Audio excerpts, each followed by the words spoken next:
सिद्धार्थ शुक्ला जो थे उनकी बात करूं, उनके वन लाइनर्स बड़े कमाल थे। उनका एक अलग अंदाज था। You should be a good listener. ज़्यादातर लोगों के साथ क्या होता है कि वो बात सुनते नहीं है, वो सिर्फ जवाब देने की कोशिश करते हैं। सेलर्स भी सलमान भाई से लेके जितने सेलर्स आए हैं उन्होंने आपकी तारीफ की। शेखर सुमन वो जब आते थे वो आपकी तारीफ कर रहे थे। इस चीज को कैसे देखते हो आप? बस I am very thankful and grateful to all the admirers and supporters कि इतना प्यार मिला है, इतना सपोर्ट किया है। आई एम जस्ट इससे ज़्यादा कुछ नहीं बोल सकता, just very grateful to every each and every one. So hello, आप सबका स्वागत है एक बहुत ही खास लाइव में, इस बहुत ही खास प्रोग्राम में। क्योंकि हमारे साथ है ऐसे कमाल के, मतलब बिग बॉस कंटेस्टेंट बोलूं, कमाल के एक्टर बोलूं, मल्टी टैलेंटेड स्टार, जिनकी साइलेंस उनके एक्शन से ज़्यादा काम कर जाती है। और जिन्होंने अपने अपनी ग्रेविटी से, अपने पर्सनालिटी से हर किसी का दिल जीता है। और जिनके बिग बॉस से निकलने पर आप सब ने इतना हल्ला किया कि वो ट्रेंड करने लगे। मैं बात कर रहा हूँ बहुत ही खास अंकित गुप्ता जी की। अंकित, कैसे हो मेरे भाई आप? मैं बहुत बढ़िया, आप कैसे हो? मैं भी बढ़िया हूँ। और इतना अच्छा लग रहा है आपको देख के। भले ही हम इन पर्सन नहीं मिल पा रहे हैं, इन जूम के थ्रू बातचीत कर रहे हैं, लेकिन इतना मजा आ रहा है आपको देख के। वो ठहराव जो है, वो जो ग्रेविटी है जिसकी मैं बात कर रहा हूँ, वो अभी भी दिख रही है। वो चिरस्थायी जो मुस्कान है, वो देख के इतना अच्छा लग रहा है आपको। Thank you so much.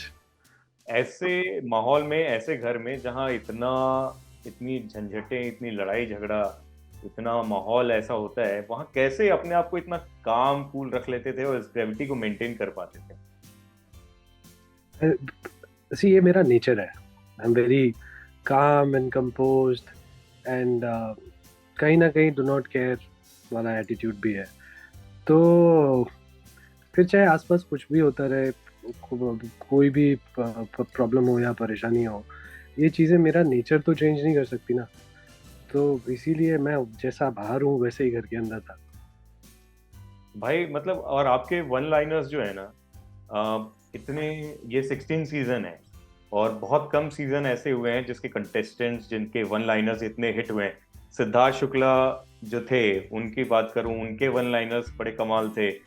उनका एक अलग अंदाज था। अब आपका वो अंदाज है, मैं देखता हूँ वो वायरल हो रही हैं आपके वीडियोस, जो वन लाइनर्स हैं आपके, उस पे वो मीम्स बन रहे हैं, उस पे कमाल के वीडियोस बन रहे हैं। इस चीज को कैसे देखते हो आप? पता नहीं अभी क्या बोलूँ, ये तो कुछ चीज़ें हैं जो अंदर से एकदम से निकल आती हैं किसी किन्हीं कुछ लोगों की बातों पे। तो ऐसा कुछ नहीं है कि मैं बैठ के पहले सोचता हूँ या प्लान करता हूँ। वो मोमेंट रिलीज स्पॉन्टेनिटी में जो भी निकल जाए निकल जाए। गुस्सा नहीं आता अंकित को? वैसे बहुत कम समय पे आपको देखा है कि जब आपने अपने अंदर का, अपने जज्बात को निकाला होगा निगेटिव वे में। ऐसा तो कभी देखा नहीं है। तो ये कैसे कंट्रोल करते हो? ये गुस्सा एक्चुअली मुझे पहले बहुत आता था, और मेरा गुस्सा खराब भी बहुत था।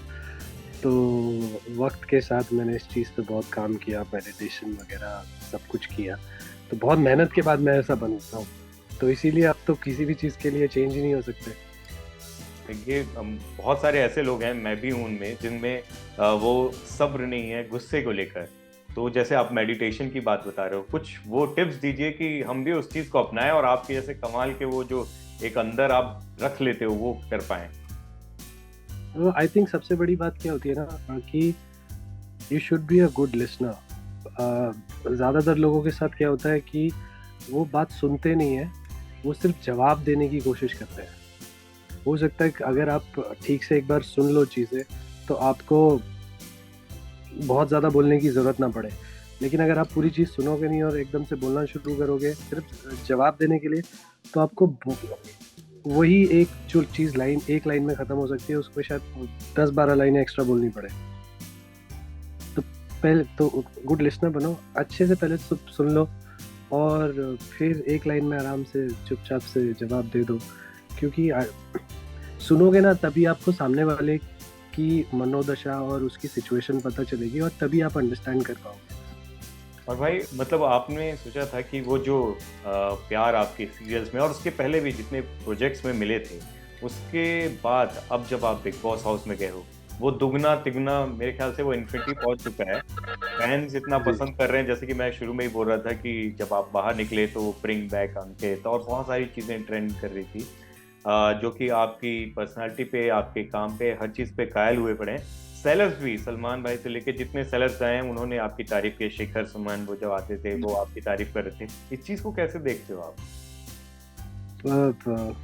बस I am very thankful and grateful to all the admirers and supporters कि इतना प्यार मिला है, इतना सपोर्ट किया है। आई एम जस्ट इससे ज़्यादा कुछ नहीं बोल सकता, just very grateful to every each and every one. भाई जब आपकी तारीफ करते थे उस मोमेंट को कुछ अगर बयान करना हो, कैसे लेंगे आप उसको, सलमान भाई जब बोलते थे? वो तो मतलब एक अलग ही फीलिंग होती है जब इंडिया के सबसे बड़े सुपरस्टार आपके लिए कुछ अच्छा बोल रहे हैं, मतलब आपने लाइफ में कुछ तो अचीव कर लिया है। और जल्द अब शायद मेरे ख्याल से, क्योंकि भाई को कुछ लोग पसंद आते हैं तो उनके साथ वो प्रोजेक्ट्स में दिखते भी हैं, तो कुछ ऐसा कुछ देखने को मिलेगा जब आप किसी फिल्म में या किसी उनके प्रोजेक्ट में साथ में दिखाई दें? अगर ऐसा कभी मौका मिला तो मुझसे ज़्यादा खुश तो कोई और हो ही नहीं सकता। एक चीज बताओ भाई, आपके लिए सबसे ऐसा मोमेंट कभी आया जब आपको लगा कि यार हो नहीं पा रहा है, या ऐसा लगा कि नहीं ये इस घर के लिए मैंने करा, ऐसा कुछ हुआ कभी? ये तो मेरा एक्चुअली घर के अंदर घुसने से पहले ही थॉट प्रोसेस था कि जब मुझे बिग बॉस के लिए कॉल भी आया तो मेरा पहला थॉट यही था कि यार I am the wrong contestant for the house. मैं लड़ूंगा नहीं, मुझे लड़ाई झगड़ा करना नहीं आता, ना मुझे पसंद है। छोटी छोटी बातों का बतंगड़ बनाना मुझे नहीं आता, खाने पे मैं नहीं लड़ सकता हूँ। तो आई थिंक मैं बहुत ही गलत कंटेस्टेंट हूँ, मुझे नहीं जाना चाहिए। और फिर जब फाइनली मैंने डिसीजन ले लिया कि चलो अपने कंफर्ट जोन से बाहर निकल के देखते हैं, एंड क्योंकि big boss house is an experience and life is all about experience, तो सोचा कि चलो ये एक्सपीरियंस भी लेके देखते हैं। मैं जब घर के अंदर गया तो मुझे पहले 4 हफ्ते तो यही थॉट लग रहा है, यार कहाँ आ गया मैं, हर कोई लड़ रहा है बिना बात के। एंड मेरा थॉट, मुझे हमेशा जब भी लड़ाई झगड़ा या कोई मुद्दा होता था, मुझे हमेशा सिर्फ दिमाग में एक चीज़ आती थी कि अगर ये 150 कैमरास नहीं होते तो क्या तब भी ये लोग ऐसे ही रिएक्ट कर रहे होते? आप मेरे को अंकित भाई ये बताओ कि क्या ये जो बिग बॉस का शो है, आपके जैसे जो लोग हैं जो बड़े सरल सिंपल और जो एक मैं हर बार वही बोलूँगा ग्रेविटी लिए हुए हैं, और इसके पहले भी कई सीजन में देखे हैं, वो ज़्यादा दूर तक क्यों नहीं जा पाते? क्या ये सिर्फ उन लोग का शो है जो बड़े एग्रेसिव हों या जो बड़े मैनिपुलेटिव हों, जो बड़े ही अलग तरीके से दिख के आते हों, ऐसा कुछ है? मुझे ऐसा लगता है कहीं ना कहीं कि जो मेरे जैसे शांत स्वभाव के लोग होते हैं वो ज़्यादा कंटेंट नहीं दे पाते। तो बिग बॉस हाउस चलता ही कंटेंट पे है। अगर मैं चुपचाप बैठा हूँ 1 घंटे का एपिसोड तो वो नहीं दिखा सकते। तो चाहिए ना कंटेंट हो, कुछ लड़ाई झगड़े हो रहे हो, लोग चीख रहे चिल्ला रहे हो, या कुछ कुछ तो हो रहा हो घर में। लेकिन आपको नहीं लगता कि अगर जनता के हक में, जनता के हाथ में होता ये फैसला लेना, तो आप और अभी लंबे तक, और मेरे ख्याल से विनर भी हो सकते थे? ये जो बिग बॉस ने खेल किया उसमें गेम हो गया। जी बिल्कुल, मुझे भी थोड़ा सा अनफेयर लगा कि इविक्शन हमेशा जनता के हाथ में होता है। और अगर इतना प्यार मैंने जब बाहर आके देखा तो मुझे रियलाइज़ हुआ कि अगर जनता के हाथ में होता वोटिंग तो मैं इतनी जल्दी अभी बाहर तो नहीं आता। ये तो खैर हमें पहले से ही पता था कि इस बार बिग बॉस भी खेल रहे हैं, तो ये बिग बॉस का गेम था। और कुछ लोगों का, क्योंकि आप ऐसे कंटेस्टेंट थे जिनका सभी से अच्छा था, कुछ लोगों ने जिस तरीके से आपके खिलाफ वोट किया वो थोड़ा शॉकिंग लगा होगा। मेरे ख्याल से सुम्बुल की बात करें या सौंदर्या की बात करें, ये लोग का, क्योंकि अर्चना, आप मेरे ख्याल से आप वो जज कर रहे होगी कि अर्चना कभी भी पाला पलट सकती है, लेकिन ये दो मेरे ख्याल से ऐसा लगा होगा कि ये थोड़ा शॉकिंग था। नहीं, मुझे सुम्बुल का थोड़ा सा शॉकिंग लगा था क्योंकि सुम्बुल के साथ मेरा ऐसा कोई झगड़ा भी नहीं हुआ था। सिर्फ हमने एक तू मैं के बाद बात हमारी बंद हो गई थी। सौंदर्या का मुझे कहीं ना कहीं आइडिया था, क्योंकि जब मैंने और प्रियंका ने उसकी कैप्टनसी की जगह विकास की कैप्टनसी को सपोर्ट किया था, तो उसने प्रियंका को कैप्टन्स में नहीं रखा था। तो उस बात से हमें थोड़ा आइडिया लग गया था कि शायद हो सकता है, बट कंफर्म कुछ नहीं था। कंफर्म जब तक उसने नॉमिनेट नहीं किया तब तक तो नहीं था। तो थोड़ा सा शॉकिंग था, बट संबुल का मेरे लिए थोड़ा सा ज़्यादा शॉकिंग था। और वापस अगर, क्योंकि जनता की इतनी मांग है, अब जब जाओगे तो क्या किस अंदाज में देखेंगे? क्या अंकित वैसे ही रहेंगे? क्योंकि बदलेंगे तो है नहीं, क्योंकि जितना जी, मैं आपको समझ पाया हूँ, लेकिन गेम में कुछ बदलाव होगा? गेम में ऑफ कोर्स बदलाव होगा, क्योंकि एज एन आउटसाइडर अभी मैंने जितनी भी चीज़ें देखी है, जिन लोगों को मैं दोस्त मानता था या सही मानता था, उनकी बहुत सारी चीज़ें मुझे पता चली हैं बाहर आने के बाद। तो ऑफ कोर्स फिर मेरा रवैया उन चीज़ों के हिसाब से उनकी तरफ होगा। और ये तो मतलब लगातार आपसे कितने सालों से, जब से आपका शो चल रहा है तब से प्रियंका और आपकी दोस्ती पे, रिलेशनशिप पे हर कोई सवाल करता है और आप जवाब देते देते मेरे ख्याल से थक भी गए होगे। लेकिन अगर लेकिन सबसे, मुझे अगर पूछना हो कि सबसे प्यारी चीज और सबसे ऐसी चीज जो इरिटेटिंग है इस रिलेशनशिप की, वो क्या है? सबसे प्यारी चीज़ है कि हम दोनों एक दूसरे के लिए पिलर हैं। कोई भी सिचुएशन हो, सही हो गलत हो, क्योंकि हम दोनों एक दूसरे के लिए पिलर हैं, एक दूसरे को हमेशा सपोर्ट करेंगे। हाँ, सपोर्ट करेंगे, लेकिन सही गलत बता देंगे कि देख तू फ्रेंड है, यहाँ पे तू गलत है, बट मैं, क्योंकि फ्रेंड है मैं सपोर्ट कर रहा हूँ, but this is the problem, यहाँ पे तू गलत है, वर्क ऑन इट। ये सबसे प्यारी चीज़ है। और सबसे इरिटेटिंग चीज़ क्या है ना, आई थिंक मेरे लिए वो है, क्योंकि Priyanka is very very emotional, over emotional, और मेरे इमोशंस बहुत ही स्टेबल है। तो कहीं कहीं वो जब ओवर एक्साइटेड हो जाती है या ज़्यादा इमोशन दिखाती है, तो वो मेरे से संभाले नहीं जाती। वो थोड़ा सा इरिटेटिंग हो जाता है। अंकित, और आपके जो फैंस हैं, क्योंकि ऐसा इंडस्ट्री से आपका कोई ऐसा ताल्लुक नहीं था, अपने दम पे आपने अपनी एक जगह बनाई है। जी। कुछ वो जानना चाहेंगे कि कैसी जर्नी थी और कैसे यहाँ तक आप पहुँचे हैं। इस जो एक लाइफ, मैं वो स्ट्रगल नहीं बोलता, जो आपकी जर्नी है, जो एक्सपीरियंस है, उसके बारे में कुछ बताना चाहें, क्योंकि आपके फैंस आपसे इंस्पायर होते हैं।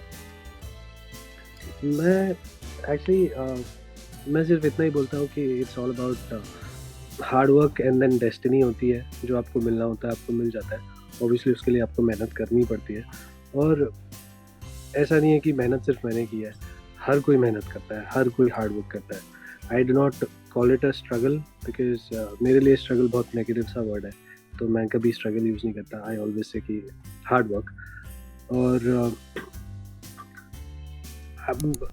अब मैं बस कोशिश करता गया, और चीज़ें बाय गॉड ग्रेस अपने आप लाइंड अप होती रही।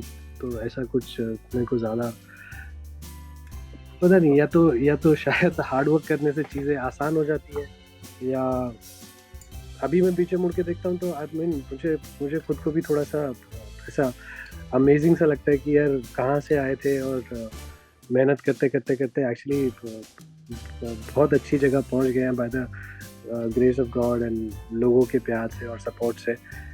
कभी एक्सपेक्ट भी नहीं किया था कि इतना प्यार मिलेगा। बाहर जब मैं कल सुबह मैं जब बाहर आया, और कल पूरे दिन जो ट्रेंड ट्विटर पे चला, 2.5 million tweets and trending number 1 world wide, it's a huge thing for me, overwhelming. Ankit, आप कईयों के फेवरेट हैं, इतने पसंदीदा हैं। आपका कोई ऐसा कंटेस्टेंट था जो आपके बड़ा दिल के करीब था, या लगता था कि ये बड़ा कमाल खेलता है बिग बॉस में?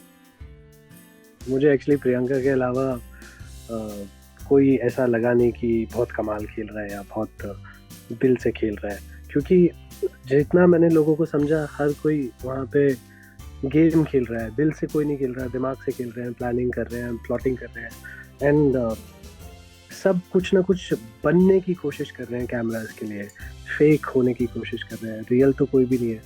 तो सिर्फ मुझे, क्योंकि प्रियंका को मैंने बहुत करीब से जानता हूँ, इसलिए मुझे पता है वो पूरा वो गेम ही नहीं खेल रही है, वो सब कुछ दिल से कर रही है। मैं इसके पहले के जितने सीजन हैं उनमें से किसी की बात कर रहा था। ऑब्वियसली इस सीजन में मैंने एक्चुअली कभी बिग बॉस देखा नहीं है, तो आई हैव नो आइडिया। लेकिन जब जो आपके वन लाइनर्स हैं उसको, या आपकी पर्सनालिटी कभी सिद्धार्थ से या किसी से कंपेयर किया जाता है, तो उसको कैसे देखते हो? आई थिंक सी मैंने कभी बिग बॉस देखा नहीं है और सिद्धार्थ को मैं पर्सनली नहीं जानता, तो मुझे एक्चुअली नहीं पता कि उनकी पर्सनालिटी कैसी थी या उनका गेम घर के अंदर कैसा था। तो उस चीज़ में मैं सिर्फ इतना ही बोलना चाहूँगा कि हम दो अलग पर्सनालिटीज़ हैं। उन्होंने बहुत अच्छा किया एंड अब जो भी है, बट मेरी अलग पर्सनालिटी है, मैं पता नहीं, आई डोंट नो यार, बस और अभी तो ये भी बज़ है हर तरफ कि नए शो नए प्रोजेक्ट्स भी मिल गए, इवन रवि की प्रोडक्शन से भी कुछ नया कुछ किया जा रहा है, ऐसा भी खबर मिल रही है। इसके बारे में क्या कुछ कहना चाहोगे आप? मैं बस पूछना चाहता हूँ कि ये खबरें कौन फैला रहा है? आपके चाहने वाले।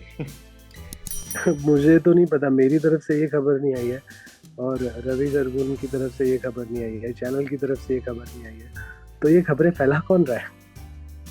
जो चाहते हैं आपको कि जल्दी से फिर और भी नई चीज़ों में दिखो। वैसे तो मैं चाहता हूँ कि फिल्मों में भी दिखो, और पहले भी देखा है, लेकिन अब और अच्छा करो, क्योंकि इतना अब आप एज एन एक्टर अपने क्राफ्ट पे और ज़्यादा इवॉल्व कर चुके हो, मुझे ऐसा लगता है। मैं ये चाहता हूँ कि फिर खबरें ऐसी फैलाओ कि अंकित हॉलीवुड जा रहा है। हॉलीवुड बिल्कुल ऑस्कर भी ला रहा है अंकित भाई। Hi, this is Ankit Gupta and you're watching #Unfiltered Baatein with Ashish. Like, share and subscribe. Thank you, bhai. Like, share and subscribe. Thank you, bhai. It was nice Thank talking you so to you. much. See you soon. Same here. See you.